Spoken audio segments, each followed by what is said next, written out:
He just snatches all the Bionicles out of our hands and walks out of the room. We go get the mom to intervene, and the mom goes, Eric, tell them where you put the Bionicles. And Eric proudly announces, I threw them in the lake. No way. And the mom goes, You did what? Welcome to the Spencer Whiteout podcast. Rated R. Criminal charges, bro. Guess like we're avoiding the shark. No, great turbo neck guy. I'll give you a kiss. You give me your number. That checked out a ton, dude. Tell me you felt. We're Americans. We're the ones that are descendants from the 1776 musket-bearing motherfuckers.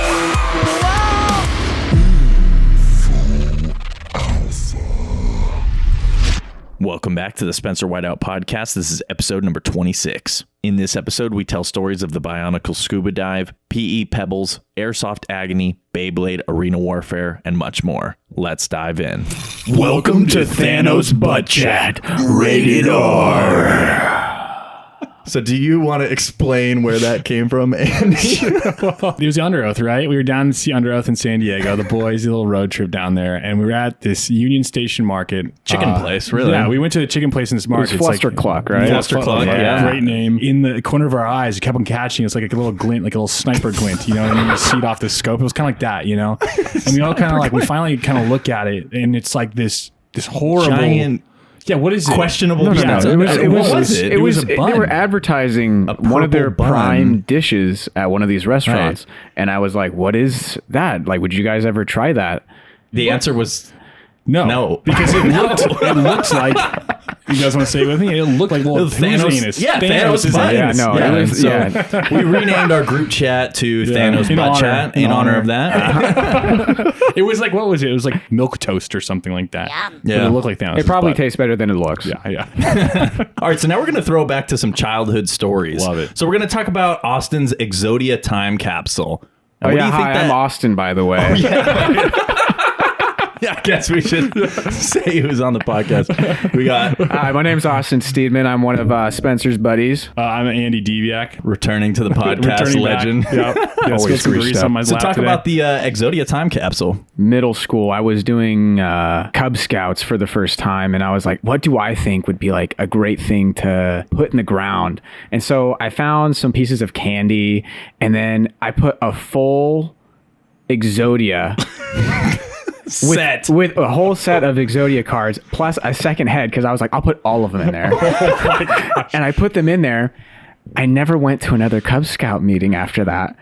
And I don't know whose backyard it is. I'm thinking that thing is growing up into what? Like some sort of I was thinking Exodia tree? Like, I don't know. Yeah, like, you know, when you put those little pills in the water and they grow into like animals, the little sponge animals. It's like that. You know, you planted Exodia and you actually accidentally summon Exodia on accident. Like a chia pet, but like with Exodia. Yeah, pretty much. They're like the little dinosaurs you throw in the water and they grow. Oh, yeah. You know what I'm Okay. saying? I've seen, yes, of course. So like little sponge things. Dude, I had somebody ask me the other day, they were like, oh, you're a Christian, so do you believe in dinosaurs?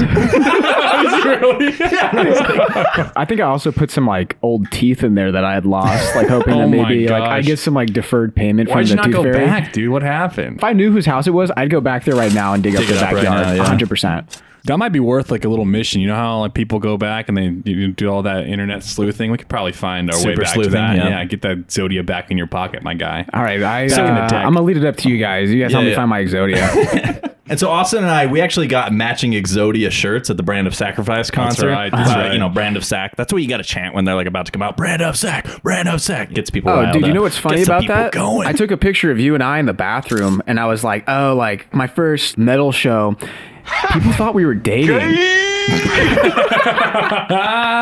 I mean, you did have bi in your bio for like the longest time. That was the initials of my ex-girlfriend. But so I thought he it was made gay sense. for like the whole. That's for 6 months I knew him. Yeah, because it just said bi and it had 2 hearts in his bio. He'll never know. But what were you saying about the Exodia? I'm saying you lost the Exodia shirt as well. Yeah. He lost that one too. So I'm just like, what is it with you and losing Exodia? that's I was never meant to have Exodia in my life. And then you got the Dark Magician Girl shirt, and then I bought mine at the same time, and it still hasn't come in the mail. It's been like 6 months. Do you email them, bro? You got to email those guys. I wear that at the gym, and people look at me like I have a problem. Really? Yeah. I mean, don't they always look at you like that though? Probably. Shots fired. It's the only time I see it. All right, so we touched on Yu-Gi-Oh, but do you guys remember Bionicles. Do you remember Bionicles? I used to have like 5 or 6 of them. I love the Bionicles. I like every The single one. Bionicles? Bionicles. Oh, yeah, no. So I have a story about the Mask of Light. There was the Bionicle Mask of Light, and the movie came out, and everything was epic. It was great. Okay, so here's the story. This one's called Bionicles Scuba Dive. So I'm at Colin's house, and we're playing with Bionicles, you know. This is last year. No, this is about when I was in 2nd grade. And we're playing with the Bionicles. And Eric, Colin's brother, wants to play with it. And he's like, Let me play with it. Let me play with it. and we're like, No, we're playing with it right now. We're playing with it. And then Eric just grabs the Bionicles. He just snatches all the Bionicles out of our hands and walks out of the room. That's not fair. And then he comes back like 2 minutes later, and he's not telling us where they are. We're like, give us our Bionicles back. We go get the mom to intervene, and the mom goes, Eric, tell them where you put the Bionicles. Where did you put them? And Eric proudly announces, I threw them in the lake. no way. Yeah. And the mom goes, You did what?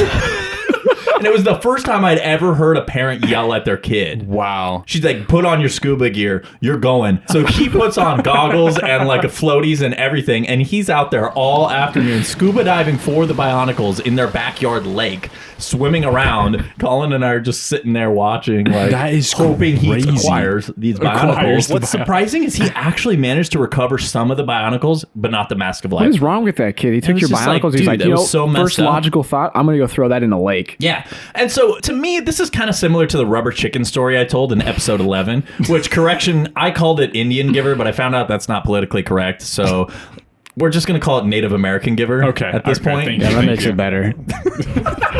Because in that story, I was throwing the rubber chicken over the fence, and it was the same mindset of like, if I can't have it, then no one can. Yeah. You know, if I can't play with this, no one can.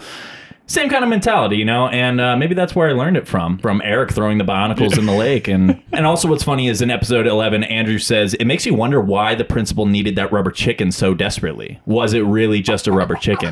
And that got me thinking, because it was like, maybe there was something valuable hidden in this rubber chicken, you know, kind of like how George Lucas hides the plans to the Death Star in his neck fat. Yeah. I was just thinking maybe it was that, you know. And can we also talk about how George Lucas designed the Ewok creatures as a self-portrait? You know what I mean? It's like, I kind of feel like the tubby, hairy nature of the Ewoks. I bet you the concept art for the Ewoks was just extra George Lucas selfies that he accidentally sent the production designer instead of his keep wife. you up at night You know what I mean? thinking about this? That's kind of what I think happened there. I think Dax, if anybody, is self-portrait. You know, Dax in episode 2, the diner guy with the actual like neck fat. Oh, that's yeah. like, that's for me. Yeah, that's but George like, Lucas has a lot of hair, so fair. Yeah, fair. Dax is not. If I didn't know he had a lot of It's hair. Dex. It's not Dax. Is that the guy, Correction, the guy who's always talking to correction, Obi-Wan, or Dex. who? Yeah, he Yeah. says it depends on how big your. Pocketbook is. It's like, what's a pocketbook? Is it like a pocket knife, but like a book that folds up? It's a wait, that's wallet. most books, isn't it? Yeah, folds up. All right, so I got another quick anecdote. This one's called trading sticks. So we're in 1st and 2nd grade recess, you know, and the classism at this age, it's so apparent, you know, the popular kids decide which sticks are valuable, which sticks weren't, and they set the prices and they do the negotiating. And it's like, you could bring the biggest stick in the world, but if you weren't popular, it was worthless. You know, it's sad, but true. So you guys had like a stick economy, right? Pretty Okay. much. On the same note, we're going to listen to an audio recording about stick stuck scalp, capture the female, and Ballsmack. Here we go. Inserting exclusive audio recording from the vault.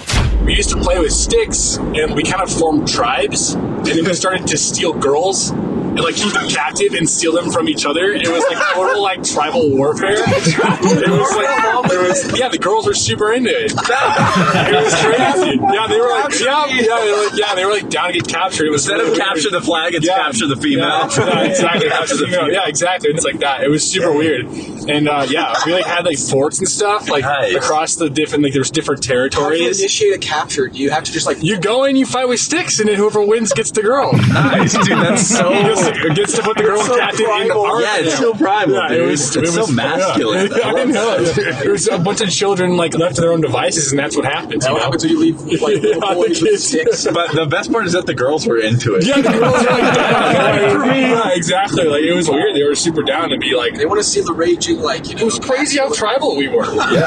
How hard would you guys get into it? We hit each other on the shins and it would hurt really bad. Dude, we had like, and then like, if you got a bamboo stick, it was like an S tier weapon. You know what I mean? So it's just your fun, right? Yeah, whatever around. And like, people were looking for better sticks and stuff. And there's trading going on. Wait, I built tarantulas. Trading sticks. You find like a rock and trees and you build around that. Okay. Was it just like for a day, or like did you guys like? Yeah, it was like every week. It was every fucking week. There was recess club, and everybody would come over and we'd fight the girls. How old were you guys? Like early middle school, early 20s. Yeah, early 20s. Homeschool still, school, college. Can you do that? Can you do homeschool college? I think so. That's like, funny is you made me think of a story because you brought up sticks and like beating each other. And I'm like, wow, like made me think of the time when my mom's a teacher, so we went in the little yard, in the back of the kindergarten playground, and she's like, I'm gonna be here for a minute. You guys just like play outside or no. We're like, okay. And so like my brother and I have been playing Modern Warfare 2. Oh boy. And so like we got the throwing knives. He was always running around with the riot shield. I was always throwing knife at him and stuff. So I was like, okay, like we're out there and we see all these sticks because there's like heavy winds. Yeah. And so we're like, dude, let's see who can like do the best throwing knife. So we started like finding all these sticks and throwing them at each other. And then he like hit me with one, and I was just like, "Oh, dude, like engage." And so I found like, I was like, and so like I found like this one stick, and he's running away from me because I'm like talking it up. I'm like, "You better fucking run!" So I throw this stick, and it flies, and it bounces off of his head. And I was just like, and he starts grabbing his hair. He's like, "Ah!" I'm like, "No, it's fine, it's fine, it's fine. Are you okay?" And then I look, and he pulls his hand off, and there's blood running down his face. Oh gosh! And I'm like, "No, dude, what the heck? It just bounced off of your head." Yeah, I didn't hit you. I was like, "Bro, like you were throwing." You did that to yourself. I was like, gaslighting him? Yeah. Bro, like I got a headshot. Like we can't tell her, and then I saw the blood. I was like, okay, we have to go inside. Like I know when it's like it's done. Like I've lost this. It wasn't just a little like boo boo. So I go inside and we get him taken over. It had bounced into his scalp, dug in there, and broken off and kept going. And so he had gotten about a 3/4 of an inch of stick stuck in his scalp. No way. And I felt terrible. That's the name of the story. Stick stuck. Stick scalp. Stick stuck scalp. Stuck scalp. And so basically, they were like, okay, we can either go to the doctors or you can leave it in and let it fester. And he took the choice of like, okay, I'll just let it I'll just let it fester. I'll just let it fester. And so it got really bad. And then it was just like this big black spot on his head. So he went to the doctor and he just ripped it off. Oh. But in order to rip it off, it had a buzz around his head. Yeah. So he just had like this unicorn-looking horn just on like the top. Dude, that's like Venom Snake in Metal Gear Solid. You know, he's got shit sticking out of his head, dude. We were at this like dude's house or one of the other kids' houses, and he was like antagonizing me, and it was his birthday. And I like hit him, and the shin shots were really popular. Like I mentioned him earlier. Yeah. I crossed shin shotted him, both shins. Did you guys used to airsoft each other too? No, we did the airsoft wars. We fought the airsoft wars for sure. The Clone Wars, yeah, exactly. Airsoft wars? Yeah, Uncle exactly. Ben? I'm a veteran. No, not Uncle Ben. What's his name? Ben Kenobi. Ben Kenobi. I am a veteran of the airsoft wars, but yeah, and he wouldn't cry to like the parents and I was like, dude, he was like being an ass to me. Of course, I hit a jerk. You know, it's antagonistic, man. He's just going to hurt you. At a later date, I also hit him with the pool bill in the balls, dude. Dude. The kid was a dick. Like I was violent, dude. I was a violent child. At least you didn't incite violence like Darren. Yeah, I know, dude. It's bringing rightful like retribution, man. Yeah, I know. It is. It's a righteous anger. Yeah. Well, the thing is to the balls, it's only warranted like on extreme occasions, but when it happens, it's like it was an accident. I was aiming for a shin. It was an accident. Again. I think he didn't like me after the second. You in the shins, dude. I bet you have a shin fetish. Since we're in the carpool lane, and you were talking about hitting someone with the balls, it made me remind myself that when I was younger, we had a birthday party, and this one kid like kept throwing the balls in the pool at everybody when we were just like playing around, and so he like just kept throwing it at people like randomly when they weren't. Yeah, unsportsmanlike. Like if someone threw something his way, you'd be like, no, stop! Like, stop! Yeah, one of those guys, dude. And so like he was jumping out of the pool, and so like I was like, Chris, and I threw a ball like really fast at his nuts, and he like fell like and just like paralyzed into the pool. The rolling dynamite. And he just started crying. He started crying. He was like, I can't believe you throw that at me, man. Like, I was like, dude, like, you've been throwing balls at everybody. Like, I didn't mean to hit you in the nuts. I kind of did. But perfect shot. After he left, because he left the birthday party after I threw the ball at his nuts. And then everybody was like thanking me. Yeah, dude, those like young kid stories are always like that. No, dude, it gets like violent and emotional. Yeah, yes. Like, you're like either screaming, crying, or you just like just. Or you rage quit. No, I understand that. That was bad. Well, I had the same thing happen because some guy was like, I have deets on these chairs, but he like took my spot earlier in the night, so like he said deets didn't matter, and he was like, what's deets? Like, he's done that, like dibs, deets, whatever. Okay. Like this is my chair. Deets? Like, I never heard it said deets. I never heard that either. I don't know why I said that. I think it was older days. But it was dibs. And he punched me in the nuts when he came back. Yeah. So I tackled him into my friend's laundry hamper. Into the hamper? That's the detail. That's the best detail. And it was in his closet. And so, like, my friend was, like, over top of us, like, no, please stop. You're hurting my laundry. Like, my hamper. You're hurting my laundry. Like, please stop. You guys roll out of there and you have, like, no clothes on. We change clothes. Yeah. I like that. That's really funny. Silly. That was great, man. I love that. I also just I just didn't realize it. Like, you were aiming for his shins. I'm like, how big were this kid's balls to like? How bad of a shot were you, bro? All right, so I got a story about throwing pebbles onto the roof during PE. So when I was in elementary school, I remember throwing rocks onto the roof, and it was like a slanted roof. The rocks come down, hit the PE teacher on the head.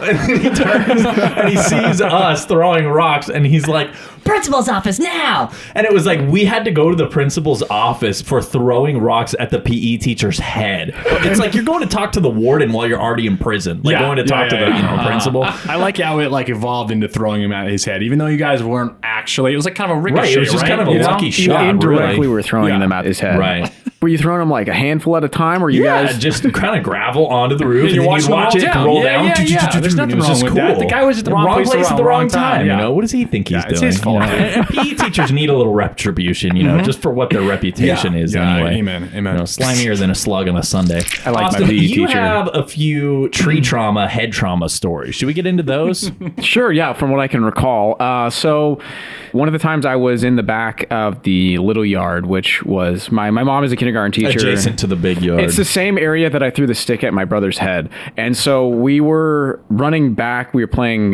catch with a football, throwing it back and forth. And I ran backward and I was like, I got this. Like, I'm going to catch this ball. I'm going to be such a cool kid. Be like Air Bud. I'm going to be so cool right now. And the moment I flipped around to like catch it, because I was running backwards, I flipped around. And the moment I did a 180, I smacked my head right into the tree. And I hit like the front of my face, like right where my forehead is. And I fell over and I was just like, my brain shooketh. And after I got up, like, there was this one kid and he's like, hey, I'm Garrett. Like, you need to like shake it off, man. Like, you like, what's only a cool kid would like just not deal with was it he that ripped way. or something? Like, I just thought he was like, I just imagine this kid being ripped. Hey, I'm Garrett. I like how he introduces himself to you. He knew you were concussed. ripped, dude. He's just like, yeah, I'm Garrett. So Garrett decides to come up to me and be like, Hey man, be a man. Yeah. Walk it off, just like, right? Like if I was you, like I would just get over it. And so I go inside and like my head starts swell, probably like 2 to 4 inches my out gosh. past my head. It was like a giant goose egg on my forehead. Forehead erection. Someone, that goose had laid an egg on my forehead, and I went inside and ate this whole pizza. Yum. Something about that was just so good. And then my dad came over and picked me up to go to the hospital. And when he got there, I was like I couldn't speak. I couldn't speak. I was super dizzy. My head was hurting. Oh my gosh. And I was just like, and he's like, stop doing that. And I was like, I'm sorry. And so he finally takes me over to the doctors. I go in there and they give me this like kidney shaped little dish. And then I was just like, and then just all the pizza just came up and filled the entirety. of the kidney shaped. There's something about those trays. And so I filled it up. And the worst part was is like no one was in there when it happened. So I was just like juggling this thing because I'm like disoriented. And so I'm like shaking this, like trying not to spill my vomit on myself. But they go and they check my head, make sure I'm okay. And then I go home. Mom had to check me like every hour on the hour. And I was pissed off because I didn't understand this. I'm like, why you keep waking me up? Dude, I'm trying to sleep. And she's like, do you know what numbers they are? What time is it? What day is it? I'm like, I don't know. Why are you quizzing me? Who's the president? I wouldn't know now. And so... So that was the first one of the like really bad concussions, and I still remember the tree I ran into. And at the same school, I ended up having another concussion a couple years later. And so when I was in middle school, I was chasing after a girl, and I ran out to the big yard. The little yard is where I had my first tree interaction, where I acquired a head trauma. And then I went out to the big yard, and I was running past, and this dude with a noggin like 3 times the size of my own head just like crashes into me while I'm chasing after this one girl. His head makes contact with mine, and my head, the side of my temple, lands into the knot of a tree. And I'm just like, I'm still standing up, but there's like 4 of everybody. Clones? Yes. And my PE teacher, he comes up, he's like, hey, everything okay, Steedman? You all right there? And I'm looking at the girl that I like, and I could not control the tears that were coming out of my eyes. I was just so disoriented, and I started crying. And so he took me up to the office, and I interrupted my mom's date night, or like date where she was getting like salad or something, and she had to come and get me. So I got in there, and then my mom's like, another tree? Are you serious? And so that was how I got concussed a second time by a tree. Second time wasn't nearly as severe, but my head is like a magnet for everything. Austin, tell us about the time you paintball pulverized your dad's scrotum. All right, so my dad's like, all right, like we're gonna go play paintball. So I get out there and I'm just like, I just like start running in there like Rambo style, and I just shot my dad in his balls probably like 3 or 4 times consecutively. Wow. So that was the time that I made sure that my dad had no more kids. Wow. Dude, speaking of ball sacks, I was at the gym the other day, and I seriously am in the locker room, and I see this old guy grab the community blow dryer and just start blowing off his balls. No way, dude. Fully exposed. Dude, people get way too comfortable at the gym, yes, dude. It's and I just didn't like it. I was like, You are sick. should we talk about the 1911 Airsoft gun? I mean, this thing was ancient, right? Oh, no. Why do I have 1911 on my notes? I don't know what 1911 is. I didn't think they had Airsoft. It is a type. handgun. It's a type of firearm. Oh, okay, okay. It's a handgun. No, it's not a handgun. It's a rifle, right? No. It's a handgun. Okay, I was right. It's a. I was right. It was a spring-loaded airsoft gun. It was like a $20 airsoft gun, super low power, hardly like if you shot it, it would just fly straight up because it had the lowest amount of wind velocity. It was awful. And so I was in my buddy's loft. We had like flip phones at the time, and I was like, "There's no way that this thing could like actually hit his phone." I was like, "Hey," and I was talking to my stepbrother at the time, and I was like, "I bet you like if I shot your phone, it would just bounce off of it." And he's like, "Don't do it." So I was like, "I'm gonna do it." And so I aimed. I aimed it at his screen. I was like, there's no way this is going to hit. Like, it goes up every time I shoot it. There's no way that my aim would be good enough. On a whim, I was like, I'm going to shoot your phone. He's like, no, you won't. I was like, it won't even crack. And he was just like, okay, it won't. So he just agreed with me. And so I aim it at his phone and I shoot it, and it swoops up and immediately lodges itself into the screen of his phone. No way, and dude. cracks it. And I was like, screen. I was like, it's your fault. You said it was okay. I could shoot it. Oh my gosh. what about Airsoft agony? How this went down was I was in the backyard, as most airsoft wars are fought. I was with my buddy Ian, and he decided he wanted to handicap me, so he gave me a bolt-action AR airsoft rifle. Well, he had a fully automatic MP5, and so we didn't have a lot of place to like hide, so we just ran around in a circle and shot each other. Point blank. Exactly. But he got so mad, I was shooting him under his mask consecutively, and we were probably like 20 feet away from each other. Yeah. And I still was able to get under his mask and hit his neck or like up near his chin. And so he just flipped it to automatic and just started like spraying me. And then I was like, okay, I'm done. I don't want to do this. Yeah. And so I threw the gun at him and I was like, I'm done with this. And then he's like, I'm going to run inside and get us lemonade. And so I went back and I picked up the gun and I sat on the bench that was away, and he had like really tall grass. And so I was sitting on the bench waiting for my lemonade, healing from my wounds. Of course, dude. And I sat there and I saw some movement in the brush. And I had no idea what it was. And so I pull up the gun and I wonder what that is.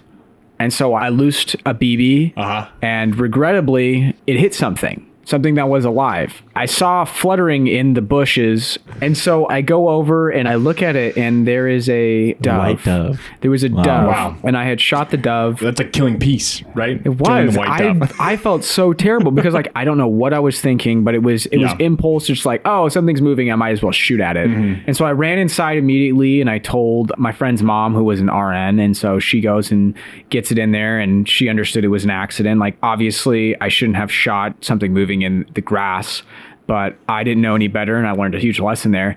But the crazy part was I had shot it directly in its eye. Beautiful. And it went straight into its brain, but it survived. That's messed up. Okay, so never mind. It's not clean shot. Yeah, so insane. It was just flapping around, and I knew the BB was still lodged inside because its eye had been swollen over from the entry point of where I'd hit it.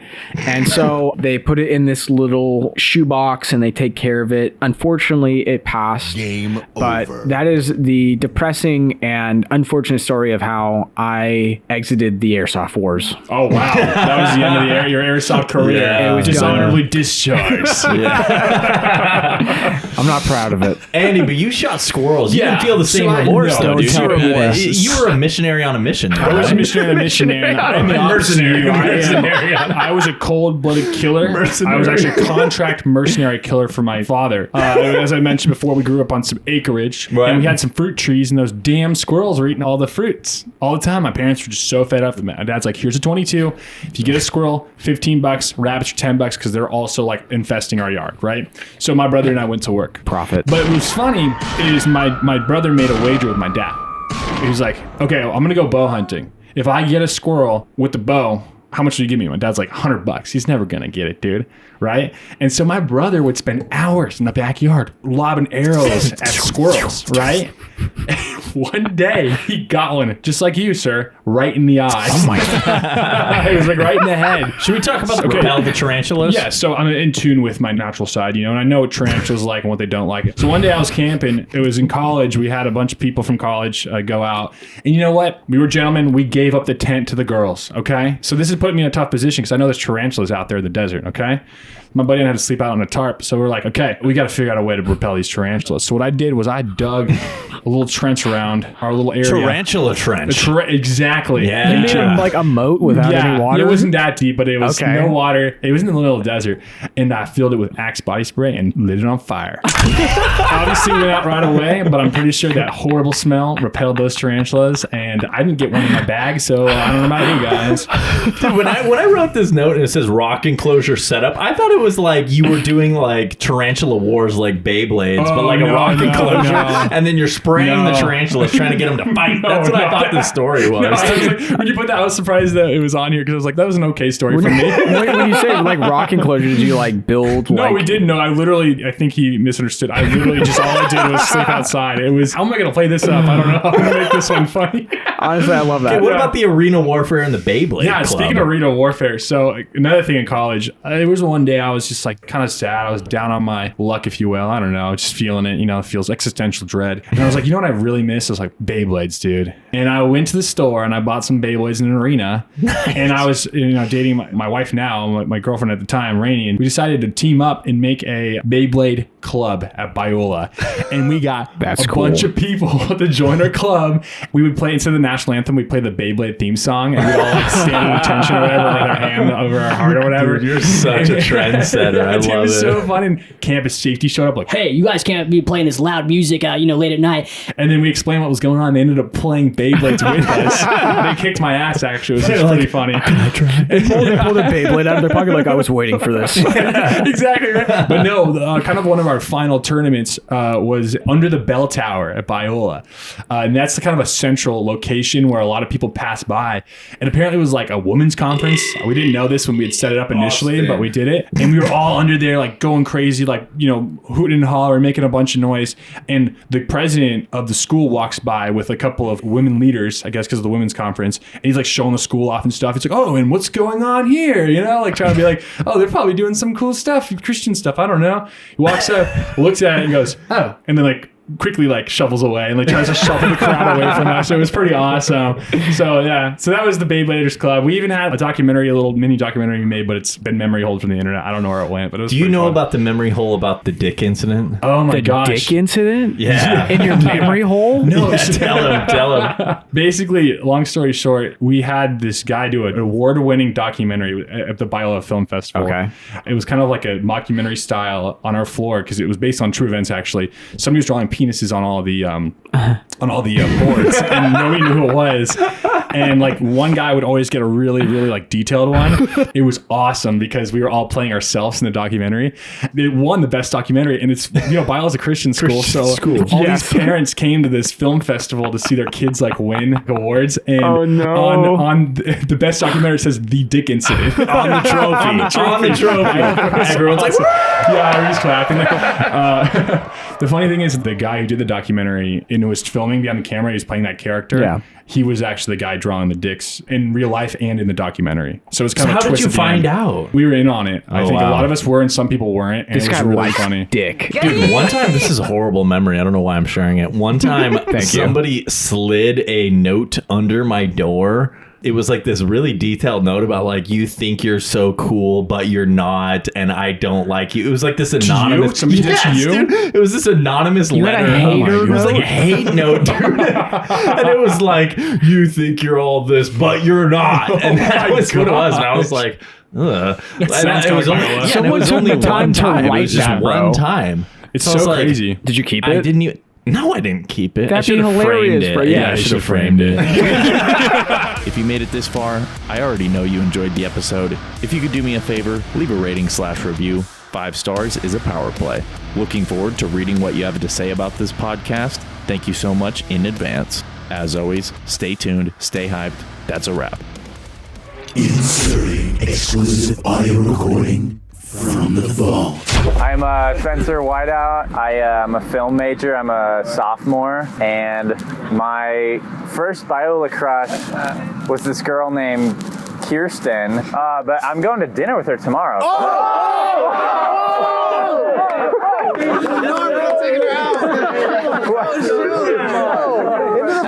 And that's it.